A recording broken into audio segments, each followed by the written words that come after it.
একটি বা দুটি নয়, একসাথে ৩টি বাছুরের জন্ম দিয়েছে একটি গাভী। বিরল এই ঘটনাটি ঘটেছে চুয়াডাঙ্গার দামুড়হুদা উপজেলার ছোট দুধপাতিলা গ্রামে।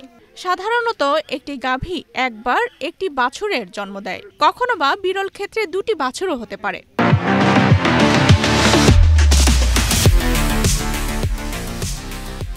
তবে একসাথে ৩টি সুস্থ বকনা বাছুর জন্ম দেয়া সত্যি অস্বাভাবিক। এমন খবর ছড়িয়ে পড়তেই কৌতূহলী মানুষজন প্রতিদিন ভিড় জমাচ্ছেন ঘটনাস্থলে। হঠাৎ পাওয়া এই আনন্দে গাভীর মালিকও উচ্ছ্বসিত, কারণ একসাথে ৩টি সুস্থ বাছুর পাওয়াকে তিনি আশীর্বাদ হিসেবেই দেখছেন। এই ৩টে বাছুর প্রথমবার দেখছি, ওটা তাছাড়া ২টো বাছুর দেখেছি।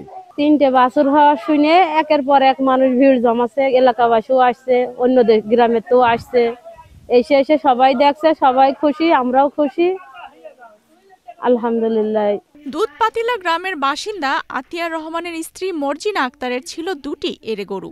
অনেক কষ্টে জমানো টাকা দিয়ে প্রায় ১১ মাস আগে তিনি স্বপ্ন পূরণের আশায় একটি গাভী কিনেছিলেন। পরিবারের ভবিষ্যৎ উন্নতি আর একটু সচ্ছলতার আশাতেই এমন সিদ্ধান্ত নিয়েছিলেন মর্জিনা। অবশেষে এই গাভী এখন তাদের পরিবারের আশীর্বাদ হয়ে এসেছে। আল্লাহর কাছে শুকরিয়া জানাই যে এই গরুটা ৩টে বাচ্চা হয়েছে। এই গরুটা আমি ১১ মাস আগে কিনেছিলাম, ১৫ দিন পরে গরুটা ডাক দেখাইছি। তারপরে খাওয়াতে দাওয়াতে এই ১০ মাস পড়তে গরুটার বাছুর হবে। তখন গ্রামে ফোন দিয়ে ডাক্তার ডাকা হয়, ডাক্তারটা এসে তখন ডেলিভারি করতে গিয়ে একটা নাই ৩টে বাচ্চা হয়েছে। আমাদের গরুর ৩টা বাছুর হয়েছে।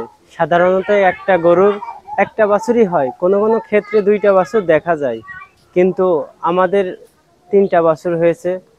গ্রামের মানুষও খুশি, অনেক মানুষ অনেক জায়গা থেকে দেখতে আসছে। পশু চিকিৎসক বলেন, অনেক সময় একটি গাভীর 2টি বাছুর হতে দেখা যায়। 3টি বাছুর হওয়ার বিষয়টি অনেকটাই বিরল, তবে অস্বাভাবিক নয়। সকাল ৬টা ২৫-এর দিকে ফোন করে আমি তাৎক্ষণিক এখানে উপস্থিত হয়ে গরুর বাচ্চা প্রসব করার জন্য প্রস্তুতি নিই। গরুর পেটে হাত দিয়ে দেখি যে অনেকগুলা পা। আমি এক এক করে পরপর 2টো বাচ্চা ডেলিভারি করে হাত মুখ ধুয়ে আমি রওনা দেওয়ার জন্য প্রস্তুত হচ্ছি। এমন টাইমে আবার ফের গরু শস্যে উঠছে, আমি বললাম যে গরু ফের বাচ্চা হবে, গরু শোয়াতি আর একটা বাচ্চা প্রসব করেছে। তা আমার লাইফে একটা গাভীর 3টে বাচ্চা প্রসব করে, এটাই প্রথম।